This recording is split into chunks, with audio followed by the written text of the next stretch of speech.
would like to call upon our next speaker, Ms. A. Vani Prasad, Director General for Environment Protection Training and Research Institute in Hyderabad, would be taking us through the ESG, turning theory into action. Over to you, ma'am. Thank you very much, and I hate to say that I was also one of the speakers who was in a rush or something like that. Sudhir, congratulations for this excellent initiative from your side, because this is the most essential, and that too, to specifically speak about waste management is something I would really like to congratulate you about. Thank you, ma'am. And may I give you a suggestion? You have lined up so many wonderful speakers who I would have personally loved to hear through and through. So probably you should have planned a 3-day session, or probably had the inaugural session much longer. Thank you so much. And well, we all know that the triple planetary crisis is something which involves biodiversity loss and pollution and climate change. And out of that, if you talk about pollution, it is this waste that we do not manage well that causes most of the pollution. That is the food waste, or the C&D waste, or the whatever waste that you can think of, the e-waste, the water waste. Of course, I know the strong emotions about terming anything as a waste, but yes, anything that we waste ultimately goes to pollute when it is not properly treated.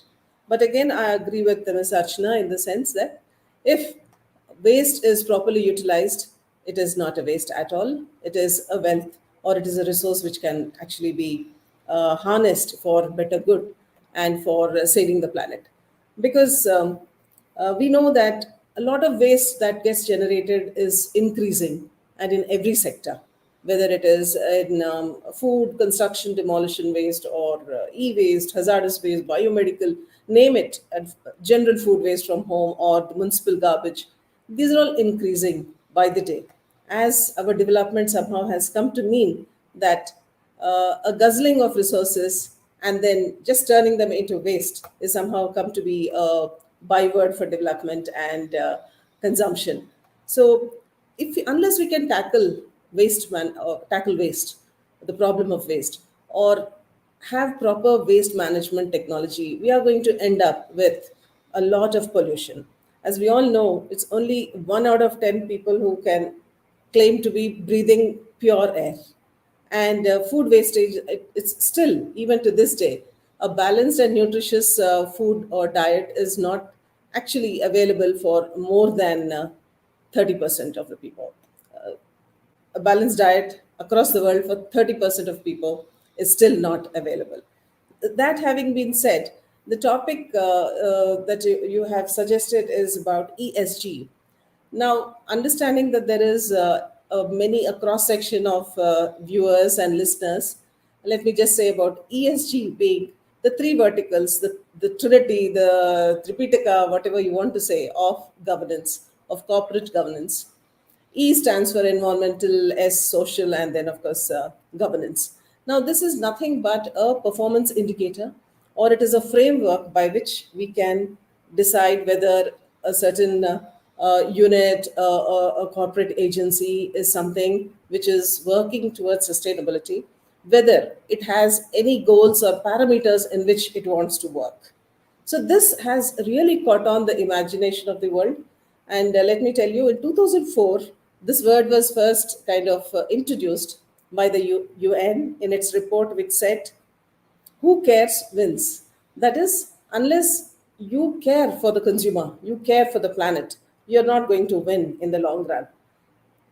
Otherwise, in case you translate it into pure economics means that you need to have resources. There's no sense in utilizing all the resources today. So the question of sustainability arises. So we need companies, we need producers who are responsible not only in production, we also need consumers who are responsible in their consumption. Now, this is a SDG goal. The Sustainable Development Goal 13 speaks about responsible production and consumption.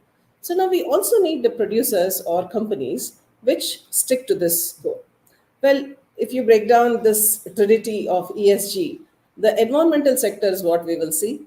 And of course, broadly, what it means is seeing that the carbon emissions are reduced, that you contribute to reducing climate change impacts, adverse impacts, that you look at GHG emissions, that you want to be water positive, that is, you don't use more water than you are able to recycle, and so on. So nature is something which is not wasteful. There is a purpose and use for everything, and there is a circularity in the process of using resources. Whereas the reason why we generate waste is because we are not using resources to their entire life cycle. We cut the life cycle. In the sense, in case we use the single use plastic, what we are doing is to create waste rather than use materials which can again be reused. In nature, if you see, whether any plant, organism, or anything, it dies and then it is back to nature as a compost. Similarly, the concept of circular economy is that which envisages that nothing is waste. You can extend its use. It can always be the waste of one industry, can be the raw material for another industry.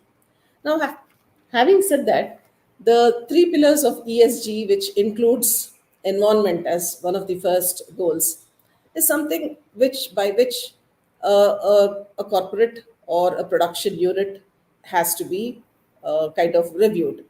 Now, is it action, or is it simply, very romantic, or highly, to the extent of manipulating kind of, jargon, which goes to just entice producers? Is that it? Fortunately, it is not. I think ESG is definitely catching up. It is not just about speaking things about sustainability, it is also translating into the kind of investments that corporates or production units or startups are attracting. See, every one of us, I think, I'm sure, we would be buying at least one or two products which says that this goes to, protect Earth. Or you buy something which goes to say that it does not use child labor. You do, purchase such products. So that is what ESG is. ESG stands for a lot of work to start with. It is almost a verb. It is not just, if used rightly, ESG is about building a framework, which is theory, of course, but the next part of it is all practice. In the sense, you got to collect a lot of data as to what an organization is doing around these three pillars of environment, social, and governance. Governance, we mean transparency, ethics, inclusivity, all those things. So ESG definitely is action, in the sense it has to collect data of how these firms are running on these three pillars, environment being the most important. And secondly, it is also about attracting investment. So then now investors are people who are extremely uh, conscious of the environmental impacts. In fact, there are many examples today. There's a lot of litigation globally and also in NGT, as other speakers have said. People are questioning about the impacts, the climate impacts, or the pollution impacts of various production technologies or approaches of various production units or corporates. So, which means there is a setting for deciding whether you will invest in a company which is compliant to the ESG norms. So this is the way of future, and therefore ESG definitely provides a way not just for the theory part of it, but also for action. That is, investors compel that a certain products have to be produced in a certain manner, or certain products need to be encouraged, or that capital or crowdfunding is available now for planet friendly, or economically viable, and yet environmentally sound kind of technologies, products, and also advocacy. So in that sense, ESG today is certainly going into the phase where it is no longer just a jargon, and it is definitely something which goes on into action, because a lot of financing is now also with governors of the industries. As we all know that there is now compulsion under the social pillar to see that there is inclusivity, there are women representatives in the board of governors, that there is a sustainability factor built into it, there is transparency, then there is consumer awareness that has to be taken care of, safety, and so on. So, when all these things are being built into the ESG framework, it becomes but necessary that firms and also consumers look at these aspects in a much more dynamic manner. Well, there are a lot of theories and surveys being done.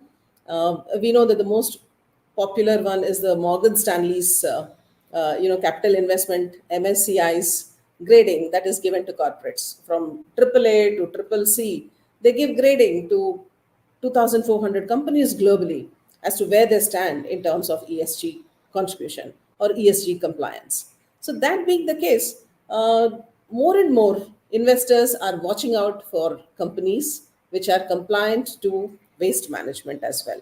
Now, singling out of the entire environmental pillar, what we can talk about waste management is this. Right now, waste management is something which is of utmost importance for two reasons. Number one, as we said, if it is untreated, it is pollution. It is pollution, it is killing marine life, because ultimately there's no place you can throw away waste from this planet. It only goes into your oceans or into your water bodies or into your the wastewater or the polluted water goes into your groundwater. So there's no way you can throw it out. Therefore, the most important thing in waste management is the outcome related to reducing pollution. And the second one, of course, is about retrieving resources. Now, there's a lot of talk about using resources which have been used. That is, you do not use virgin materials if you want to survive or see those products longer. We all know that a lot of minerals are going to be out the way we are consuming them. Coal or fossil fuels, these are not going to be there forever. Therefore, there is much sense in seeing that you conserve these resources. Lot of materials, earth materials, which go into earth metals, which go into a lot of our phones, tablets, and so on. These are all finite. They're till, of course, you find something of a very big mine or something. These are very finite. These are very limited. So the problem with this is that you got to use these resources very, very judiciously and not in a way that you're going to finish them and then you don't retrieve them so that they go to pollute your soil, because these are all hazardous waste materials, mind you. The hazardous waste materials are only going to create a lot more problems, health hazards. Therefore, waste management under ESG is important for resource efficiency. Why do we have to conserve the resources? Is because if you use them, there's going to be a scarcity, and when there is scarcity, there's going to be a huge price rise. So, this is the risk management that all the companies have to make. 60% of the production cost certainly goes into buying raw material. And if this raw material is going to be scarcer and scarcer, because with every use you're generating more waste and throwing away the materials that you are able to source from the earth, then it doesn't make sound economic sense either. Therefore, the second aspect that ESG is focusing on and investors are also encouraging is about efficiently using resources. It is next thing is about seeing that there is a lot of risk management. In case there is a stoppage of supply of these resources, you're going to have a huge disturbance in the economy, scarcities and price rise and the growth imbalances. And as we know, lot of countries are import dependent on many resources. Therefore, it makes good sense that investments are made into waste management so that we retrieve them. But unfortunately, just about 8% of entire materials that are used are the recycled materials. So there's a need to increase this also. And it will not happen unless the investors, the consumers start thinking in these lines. I'm sure your efforts and a lot of effort going around the world will go to increase the consumption, the management of waste in such a way that we recycle it, that we reuse, and we conserve whatever materials that we are using. Um, I thank you for the time that you have given, and it is indeed an excellent subject to discuss on.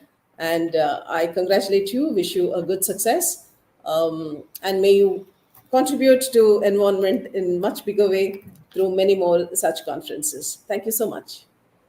Thank you very much, ma'am, and we are glad that you stayed back. Sorry for the wait. You had to push that MOU signing event that you had, and I can hear through my team members and the kind of work that EPTRI Hyderabad has taken up, and we'll certainly highlight those in the coming events and the coming articles and interviews that will be coming to you soon on that. Thank you very much for that, and as you rightly said, we are happy. ESG is no more a jargon, it is into action now. We're happy for that. Thank you very much.